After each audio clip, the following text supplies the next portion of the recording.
कान्तिपुरमै programme अनियर भइरहेको छ र भूषण नाइकै बारेमा आफ्नो बस आफ्नो गुरुको बारेमा समीक्षा गरिरहेको छु। अनियर भयो प्रोग्राम। मैले अब हेर्नुभयो थाहा छैन, बेलुका फोन आयो। त्यो कारणले पनि होला सायद तपाईँलाई दर्शकले एकदमै मन पराउने पनि सायद। जबकि मैले भूषण नाइ त मेरो आदरणीय गुरु हो उहाँ, मेरो बस हो। अनियर भइसकेपछि अब पर्सिपल्ट म आएँ कान्तिपुर। पहिलो दोस्रो दिन त आउने हिम्मतै भएन। आएको म सिधै उता स्टुडियोतिर गइरहेको थिएँ।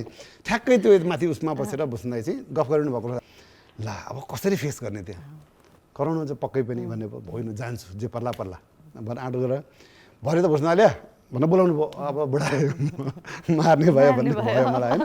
गएको त पुरा अँगालो मारेर पुरा हात मिलाएर ल गुड, बहुत राम्रो, खुसी लाग्यो भन्नुभयो भनेर। त्यो पछाडि मलाई कसले रोक्ने, म त राजा भइहाल्यो नि। अन्त जसको बारेमा पनि बहिनी निर्दा सिंह एउटा फिल्म खेल्नुभयो उहाँले 2 पल सायद। ग्लो पार्टनर लक्स, बेदाग निखारको लागि नयाँ लक्स।